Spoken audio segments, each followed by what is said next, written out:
Hello बच्चों, आपको स्वागत है आपके अपने चैनल द नॉलेज हब में। आज के वीडियो में हम एक नया चैप्टर शुरू करने जा रहे हैं आईसीएसई का फिजिक्स का, जो कि आपके जो पहले दो चैप्टर्स थे, रिफ्रैक्शन थ्रू प्लेन सरफेसेस और रिफ्रैक्शन थ्रू लेंसेस, उसी का ये एक पार्ट है जो है स्पेक्ट्रम। अब ये स्पेक्ट्रम का मतलब क्या है, पहले हम थोड़ा आगे जाएंगे और जो रिफ्रैक्शन थ्रू प्लेन सरफेस हमने देखा था उसको थोड़ा समझेंगे, ठीक है। उसके बाद हम धीरे धीरे कंटिन्यू करेंगे ताकि अपना जो कॉन्सेप्ट है वो अच्छे से अपने दिमाग में बैठ जाए और हम अपने एग्जाम में इसके रिलेटेड कोई भी क्वेश्चन आए और थियोरिटिकल भी क्यों ना हो उसे हम आसानी से सॉल्व कर सके।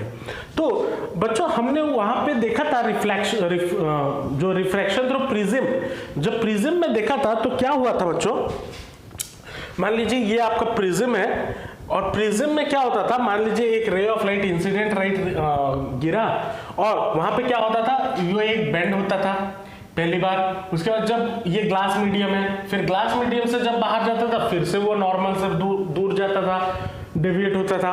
तो यहाँ पे हमने क्या देखा था, यहाँ पे एक चीज देखा था हमने, डेल्टा।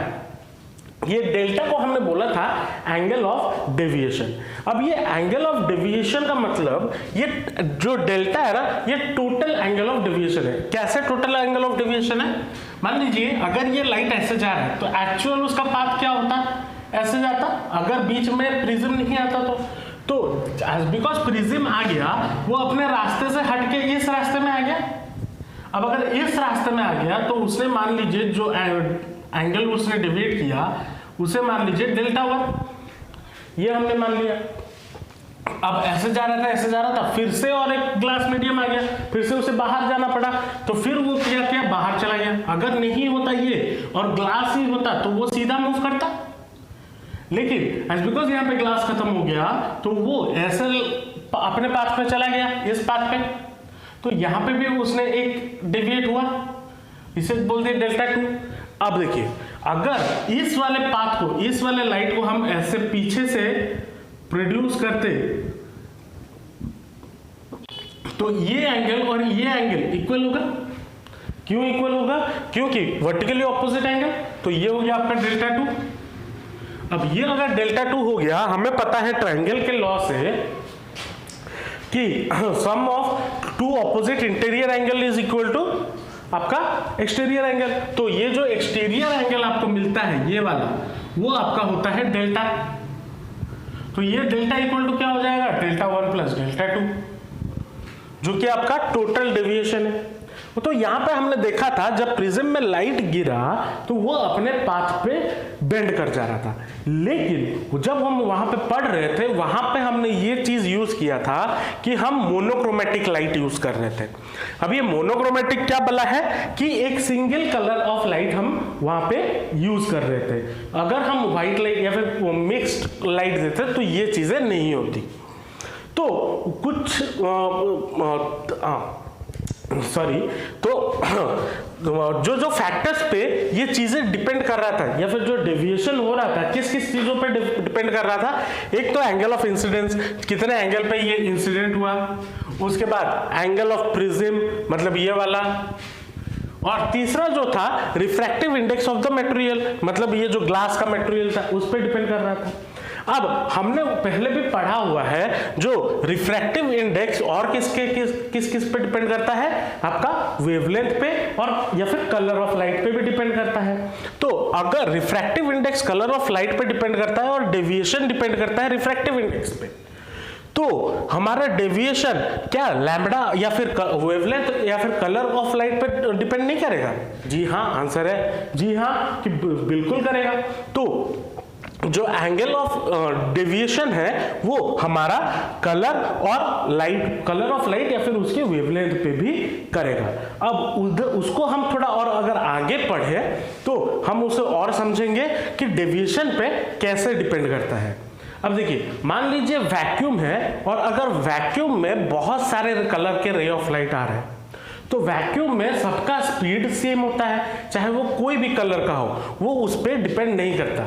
लेकिन जब वो वैक्यूम से किसी भी मीडियम पे आ जाता है, चाहे वो एयर मीडियम हो या फिर ग्लास मीडियम हो, कोई भी मीडियम पे जब वो आ जाता है तब उसका जो स्पीड होता है वो चेंज कर जाता है। अब जैसे जैसे उसका स्पीड चेंज करता जाएगा वैसे वैसे आपका डेविएशन भी बनता जाएगा। ठीक है, तो कैसे चेंज करता है? तो बच्चों यहां पे हम क्या लिख लेंगे, the deviation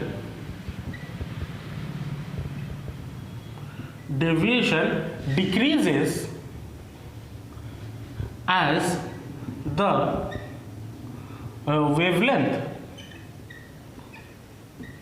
wavelength of light increases।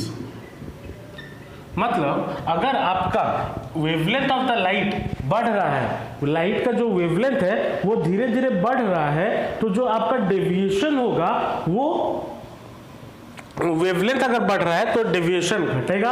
या फिर इसका जो वाइस वर्सा है कि wavelength of light decreases the deviation increases. हम उसको ऐसे भी लिख लेते हैं क्योंकि आपके बुक में ऐसे दिया गया है, deviation increases as the wavelength of light decreases, ऐसे आपके बुक में गिवन है, तो ये लिख लीजिए। तो जैसे जैसे हमने यहाँ पे क्या देखा कि जैसे जैसे स्पीड ऑफ लाइट हमारा बट या फिर वेवलेंथ हमारा चेंज होता रहता है या फिर वेवलेंथ हमारा घटता रहता है, वैसे वैसे हमारा डेविएशन बढ़ता रहता है। तो उसी बेसिस पे जो लाइट, जो हमारे कलर्स ऑफ लाइट थे उसको कैटेगराइज किया गया, क्योंकि हर कलर का अलग अलग वेवलेंथ होता है। तो उसको हम थोड़ा टेबल बना के लिख लेते हैं ताकि अपना जो कॉन्सेप्ट है वो अच्छे से और हम पकड़ लें और समझ भी ले उसे। तो बच्चों जैसे आपको ये यहाँ पे दिख रहा होगा, मैंने कुछ कलर के नाम लिखे हैं और उसके साइड में कुछ वैल्यूज लिखे हैं। ये क्या है?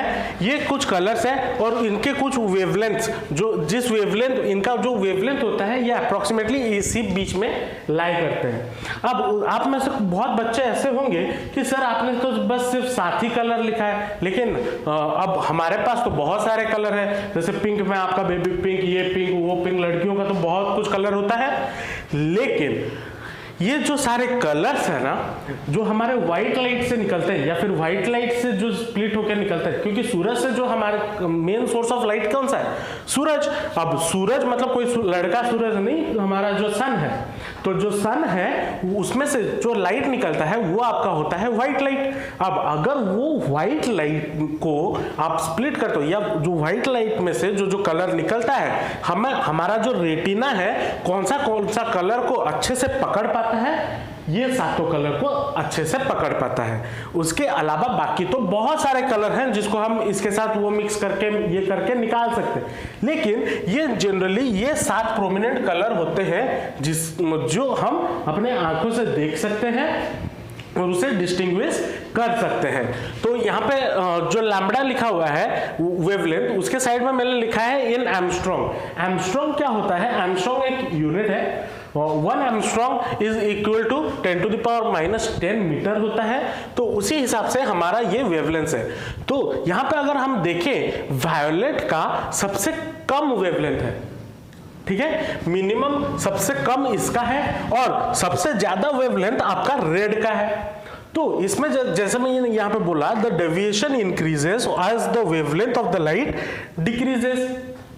तो मतलब अगर हम यहां से ऊपर, नीचे से ऊपर जाए या फिर आप ऊपर से भी नीचे आओ, कोई दिक्कत नहीं है। अगर आप अच्छा ठीक है, ऊपर से नीचे आते हैं तो इसका डेविएशन वायोलेट का, इसका वेवलेंथ सबसे कम है, तो इसका जो डेविएशन होगा, ये जो डेविएट करेगा फ्रॉम एक मीडियम से अनदर मीडियम, ये बहुत ज्यादा डेविएट करेगा as compared to red light. Red colour जो है वो उसका वेवलेंथ ज्यादा है तो वो कम डेविएट करेगा। तो इसी के बेसिस पे हमने बोला the deviation increases of the as the wavelength of the light decreases. अब आप लोगों के दिमाग में एक क्वेश्चन आ रहा होगा कि सर मान लीजिए मेरे पास 2 लाइट्स हैं, ठीक है। अब 2 लाइट है, एक में से दोनों में से ही रेड कलर निकल रहा है, ठीक है। तो दोनों का वेवलेंथ क्या सेम होगा या अलग होगा? तो आंसर है कि हाँ बच्चों सेम होगा। क्यों? जो आपका वेवलेंथ होता है ना, वेवलेंथ आपका wavelength of light is irrespective of it's source. चाहे आप कोई भी सोर्स से लाइट जला दो, मान लीजिए मैं एक बल्ब लेके आया बड़ा वाला, इतना बड़ा वाला हैलोजन वाला लाइट, और एक छोटा सा एलईडी लेके आया, और दोनों में से रेड कलर निकल रहा है, तो दोनों का जो रेड कलर का जो वेवलेंथ होगा दोनों के लिए सेम होगा। उसका इंटेंसिटी अलग अलग हो सकता है, लेकिन जो वेवलेंथ होगा वो हमेशा सेम होगा।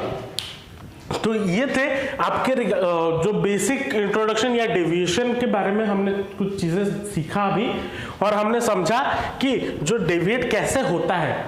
ठीक है, अब इसको हम फर्दर आगे बढ़ के चलेंगे, और न्यूटन साहब ने बहुत कमाल का एक्सपेरिमेंट किया था इसके रिगार्डिंग, उसको थोड़ा समझेंगे, जो कि आपको शायद नेक्स्ट वीडियो में मिलेगा, क्योंकि मैं नहीं चाहता एक ही वीडियो में इतना सारा पढ़ा दूं कि आप कंफ्यूज भी हो जाओ। ठीक है, तो नेक्स्ट वीडियो जो आपको मिलेगा वो होगा आपका न्यूटन्स एक्सपेरिमेंट, जो कि इसके रिगार्डिंग ही होगा। तो मिलते हैं नेक्स्ट वीडियो में, तब तक के लिए ऑल द बेस्ट एंड जमकर पढ़ाई करते रहिए। Thank you.